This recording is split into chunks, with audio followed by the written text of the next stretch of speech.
है या नहीं है?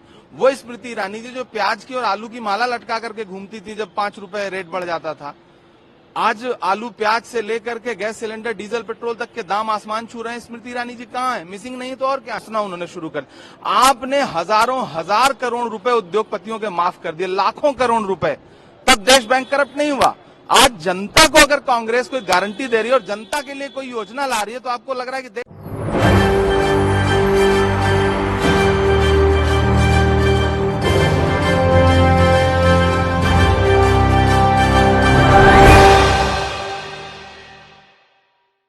नमस्कार, एसपीएन 9 न्यूज देख रहे हैं आप। आपके साथ मैं हूं मानसी जायसवाल। आखिरकार सिलेंडर वाली मैडम कहां गायब है? हम बात कर रहे हैं स्मृति ईरानी की, जो महंगाई होने पर अपने गले में प्याज और आलू की माला बना करके लटका करके घूमती थी, सिलेंडर अपने सर पर लेकर के सड़कों पर उतर आती थी। आखिरकार वो सिलेंडर वाली मैडम स्मृति ईरानी कहां गायब है? कांग्रेस पार्टी ने मिसिंग का पोस्टर लगा करके साफ तौर पर स्मृति ईरानी से जवाब मांगा कि आखिरकार स्मृति ईरानी कहां गायब है।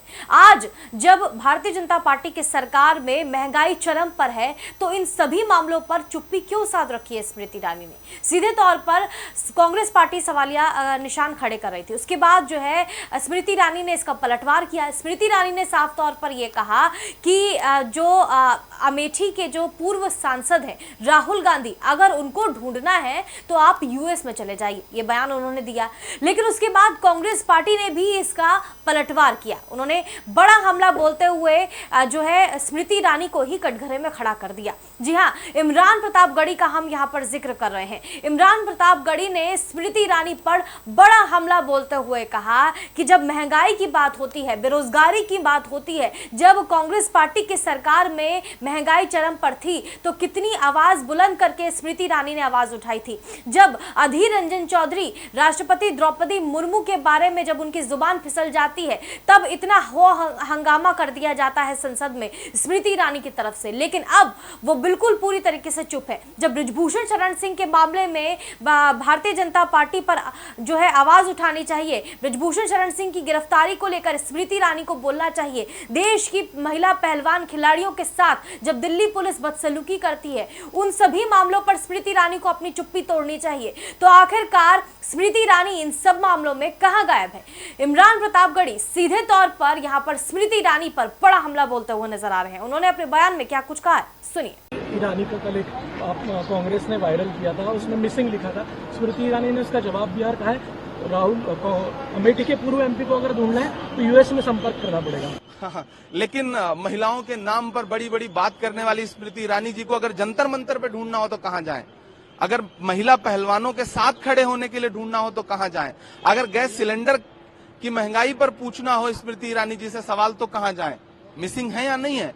वो स्मृति ईरानी जी जो प्याज की और आलू की माला लटका करके घूमती थी जब 5 रुपए रेट बढ़ जाता था, आज आलू प्याज से लेकर के गैस सिलेंडर डीजल पेट्रोल तक के दाम आसमान छू रहे हैं। स्मृति ईरानी जी कहाँ है? मिसिंग नहीं तो और क्या है?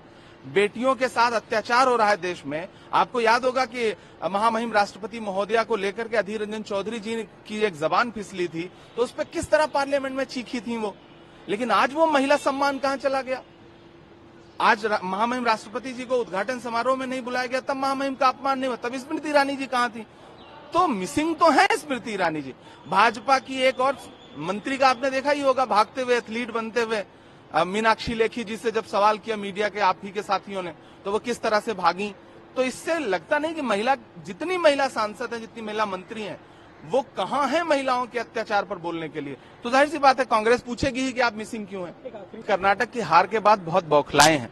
उसी इमेज को का जो डैमेज हुआ है उसको कंट्रोल करने के लिए, उस मेकअप करने के लिए इसीलिए भी विदेश के दौरे करके आए, ऑस्ट्रेलिया गए और कहां किसी आइसलैंड पे गए, लेकिन उससे भी मेकओवर हो नहीं पा रहा है। तो प्रधानमंत्री जी अब जो है वो कांग्रेस की गारंटी की जो नीतियां हैं उसको कोसना उन्होंने शुरू कर। आपने हजारों हजार करोड़ रुपए उद्योगपतियों के माफ कर दिए, लाखों करोड़ रुपए, तब देश बैंक करप्ट नहीं हुआ। आज जनता को अगर कांग्रेस कोई गारंटी दे रही है और जनता के लिए कोई योजना ला रही है तो आपको लग रहा है कि देश बैंक करप्ट हो जाएगा। इससे जाहिर होता है कि कांग्रेस गरीब जनता के साथ खड़ी है और नरेंद्र मोदी जी सिर्फ उद्योगपति दोस्तों के साथ खड़े। 80 करोड़ लोग इस देश में, उनके डेटा के हिसाब से जो पार्लियामेंट में उन्होंने दिया है, इस देश में 80 करोड़ लोग 5 किलो राशन पर रह रहे हैं। और आपको ये लग रहा है कि देश को आपने 9 साल में कहां से कहां पहुंचा दिया। देश बैंक करप्ट हो जाएगा अगर उनको गारंटी दी जाएगी, उनको फ्री में अगर कोई सुविधाएं उपलब्ध कराई जाएंगी। ये देश जनता का है या देश अडानी जैसे लोगों का है या देश उद्योगपतियों का है, ये मोदी जी तय करें और जनता भी इस बात को तय करे। कांग्रेस अपना काम करती रहेगी। राहुल गांधी जी ने जो यूएस में बयान दिया उस पर टिप्पणी हो रही है, भाजपा भी कह रही है कि देश का अपमान है, और ओवैसी ने कहा है कि राहुल गांधी दलित और सिखों पर जो हमले हुए उसको भूल जाते हैं। देखिए, राहुल गांधी जी जब भी विदेश जाते हैं तो पूरी भारतीय जनता पार्टी की ट्रोल आर्मी को, भारतीय जनता पार्टी के सोए हुए मंत्रियों को काम दे देते हैं। अब भाजपा सुबह शाम उनके सारे मंत्री बैठ करके राहुल जी का भाषण सुन रहे हैं कि कहां से कौन सी बात निकाल सकें। राहुल जी एक बहुत बड़े प्लेटफॉर्म पर दुनिया की बड़ी बड़ी यूनिवर्सिटीज में लेक्चर दे रहे हैं और वहां जाकर के देश में, दुनिया में जो हो रहा है उस पर बात करते हैं। ये बहुत सामान्य सी बात है। अब ऐसे में अगर उन्होंने कहा कि दलितों पर, माइनॉरिटीज पे हमले हैं, तो ये सच्चाई है। मैं नागपुर में खड़ा हूं, दलितों पे हमले इस देश में हैं, बढ़े हैं। मध्य प्रदेश से लेकर उत्तर प्रदेश से लेकर के तमाम जगहों पर जहां भाजपा शासित सरकारें हैं, ऐसे में उनकी बात का जवाब देने के लिए भाजपा से पहले ओवैसी साहब आगे आ गए। तो ये रिश्ता क्या कहलाता है? जितनी महिला सांसद हैं, जितनी महिला मंत्री हैं, वो कहां हैं महिलाओं के अत्याचार पर बोलने के लिए? तो जाहिर सी बात है कांग्रेस पूछेगी ही कि आप मिसिंग क्यों हैं। एक आखिरी सवाल, महाराष्ट्र में अहमदनगर का नाम बदलकर अहिल्यानगर कर दिया। देखिए, जब सरकारें काम नहीं कर पाती तो वो नाम बदलने की राजनीति पे निर्भर हो जाती हैं। यहाँ सरकार कुछ काम नहीं कर पा रही। सच्चाई तो ये है कि माननीय उच्चतम न्यायालय की टिप्पणी के बाद इस सरकार को नैतिक रूप से रहने का कोई अधिकार नहीं है। आज चुनाव हो जाए तो आज महाराष्ट्र में महाविकास आघाड़ी की सरकार सिर्फ बहुमत से नहीं बनेगी बल्कि प्रचंड बहुमत से बनेगी। कर्नाटक से ज्यादा अच्छे मार्जिन से यहाँ जीतेंगे। 3 बड़े राज्य थे जिनको लूट करके सरकार बनाई थी भाजपा ने, मध्य प्रदेश, कर्नाटक और महाराष्ट्र। कर्नाटक का रिजल्ट आपके सामने है, मध्य प्रदेश का रिजल्ट आने वाले दिनों में आपके सामने होगा। राहुल जी ने कह दिया वहां हम 150 सीटें जीतेंगे। ऐसे ही महाराष्ट्र में भी होगा।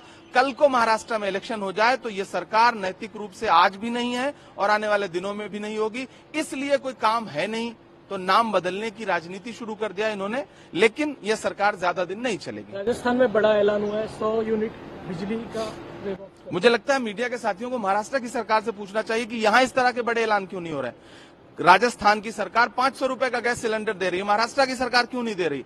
राजस्थान की सरकार राइट टू हेल्थ बिल लेकर के आई, फ्री में लोगों का इलाज होगा, यहाँ की सरकार क्यों नहीं दे रही है?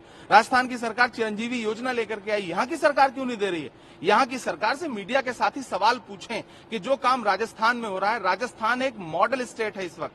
आप बताइए कि 500 का सिलेंडर किसी भी स्टेट में मिल रहा है? नहीं मिल रहा है। सरकार, केंद्र सरकार 1150 का सिलेंडर बेच रही है और हमारी सरकार उसको लेकर के 500 रुपए का दे रही है गरीब जनता को। आप लोग यहाँ के सरकार से सवाल पूछना शुरू करिए कि राजस्थान जैसा आपका।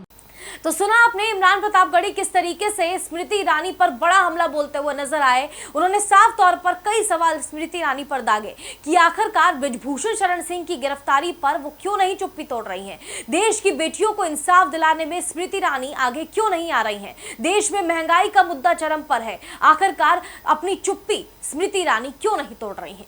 ये इन सभी सवालों का जवाब स्मृति ईरानी को अब देना ही पड़ेगा। इमरान प्रतापगढ़ी ने सीधे तौर पर बड़ा सवालिया निशान स्मृति ईरानी पर खड़ा किया है। अब देखना होगा कि स्मृति ईरानी इस पूरे मामले पर क्या कुछ बोलती हैं। आप इस पूरे मामले पर क्या राय रखते हैं हमें कमेंट करके जरूर बताएं। देश और दुनिया की तमाम बड़ी खबरों के लिए देखते रहिए SPN9 न्यूज़।